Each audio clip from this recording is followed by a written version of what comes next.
Hi there. Wonder why teenage pregnancy is rampant in our days. Wonder why some teenagers misbehave. And you ask, are these teenagers from responsible homes? What happened to this person's mother? What happened to his father? Well, in our time and age, we see teenagers misbehave. In our time and age, we wonder, is it the same homes we came from these teenagers are coming out from? Sometimes it baffles me that a teenager already knows what an adult does not even know. We have lots of teenage pregnancies around. Teenagers smoking and drinking, going for parties here and there, confused. They have no idea of the plan of God for their lives. And if care is not taken as a person, you're tempted to judge such a one. But truth be told, most of these teenagers are products of broken marriages. Most of them were raised by single parents, either a single mom or a single dad. Defying God's ordained plan for the family, where a father and mother is present. And all you just have is a father trying to juggle up the responsibility of being also a mother and a father. And some of these things are lacking in the lives of teenagers. At some points, they get confused. At this stage, they feel they know it all. At this stage, they want to explore. They need guidance, yeah? But who can give? Who can tell a child, here, come, this thing you're doing is not right? Who can tell them, stop the pause, ponder, and ask yourself, what I'm doing tomorrow, will I be proud of it? We see a lot of teenage pregnancies, and it's disheartening. Dear mother, dear father, before you decide on who you want to take as your spouse, there are some things you have to ask yourself. There are questions you have to ask yourself. Where am I going to? This person I'm about to spend the rest of my life with, is he going the same direction I'm going to? Most times you see people get married based on feelings. And sometimes within a few months into the marriage, some of them even survive years before you know it, divorce. And these marriages produce children. And then these people don't think that what I'm about to do will affect my child. So you may be asking yourself, well, I'm from a broken home. Or I know somebody from a broken home. How do I help such a one? Or you yourself, how do I deal with it? How do I get past this? Maybe as a girl or a guy, you may be asking, I'm from a broken home. My father left when I was just 2.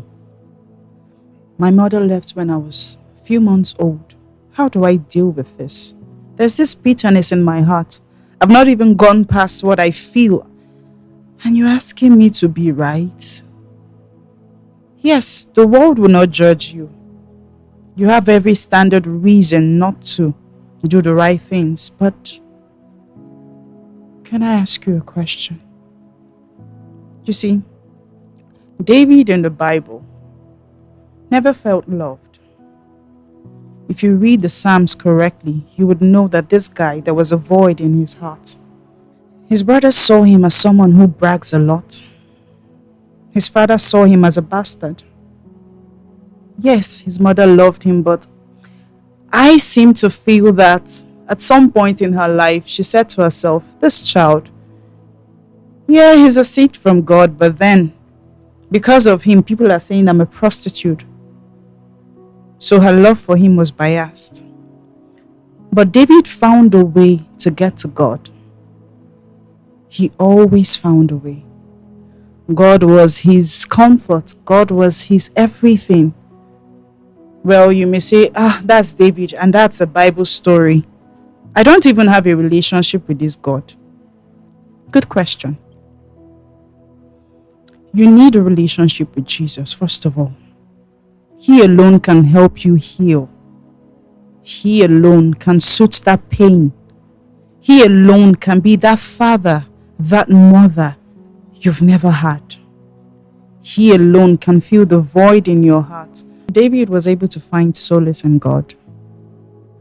You remember in some of the scriptures in Psalms where he said, when my mother and father forsake me, the Lord was my stay.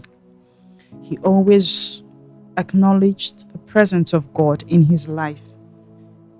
I believe those times he was in the wilderness, because the truth is, how do you send a young child to the wilderness to tend sheep when he has older brothers who are strong enough to do that and they are at home?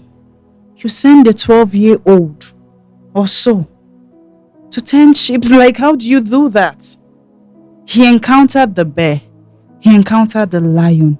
But through it all, he was able to overcome. And he became a king. So how about you? Will you just stay there and wallow in self-pity? You're saying to yourself, nobody understands what I'm going through. You don't understand. You don't understand. You keep saying, mind you, the Bible talks about clouds of witnesses. There are people who have gone through what you're going through, and they came out clean and spotless. And you think God will just look at you and say, yes, I understand. Remember, you are inexcusable. Oh man. Well, some of you are saying all these jargons she's talking about, self. I don't even know who Jesus is. So how do I even allow him in my heart? Well, this is the perfect time to let him in. Open the doors of your heart to him. Let him in. There's this breeze the Holy Spirit comes with. He would fill your heart with joy. He will soothe your fears. He would fill that void your father created. He will fill that void your mother created when she left. Trust me, you are not a mistake. If anybody should have thought that they were mistakes, was David. Come on. How can you be walking in the streets and people are pointing at you and saying, that's that bastard. That's that. You see him now. He's the bastard now. His mom went and played a away match and came back with a child, not knowing he was actually the son of his father. So my darling, you can weather the storm of this. You can do it. Just give Jesus a chance. And well, for you, that adult, you've been noticing a teenager from a broken home, and you don't know how to help this teenager. Maybe you yourself, you're even broken, and you can't even help that person. Well, I think you should direct that person, or better still, if there's anybody you think can help this person, introduce that person to this teenager. And for you to, see, teenagers, you have to be careful with them. Don't be rude. Don't be strict. Don't show them that you are high and mighty. See, hospitality is just the best. Show them unconditional love. Let them be free. Even if they are saying the wrong things, allow them. Let them be comfortable with you. Gradually, they will open up and they will tell you what they are going through. Trust me, if you know what teenagers are going through in our day and time, you'll be so pained. It hurts me because, truthfully, I've heard stories that I ask myself, why are people so wicked? Why? These are actually the leaders of tomorrow, and you just want to throw their lives away like that. Before you get married, young lady and young man, there's things you have to put into consideration, because if your marriage does not work, it's not just you that will suffer it. Your children will. They may not say anything, but they are going through a lot. So here's the thing. For you who is broken, only Jesus can mend you. And for you who don't even know whether you are broken or not, be with God for a while. You will know whether you are broken. He will show you your reality. And for you who has noticed a teenager, don't push them away. Don't judge them. Understand them. They are going through a lot. God bless you. My name is Comfort Daniels. God bless you.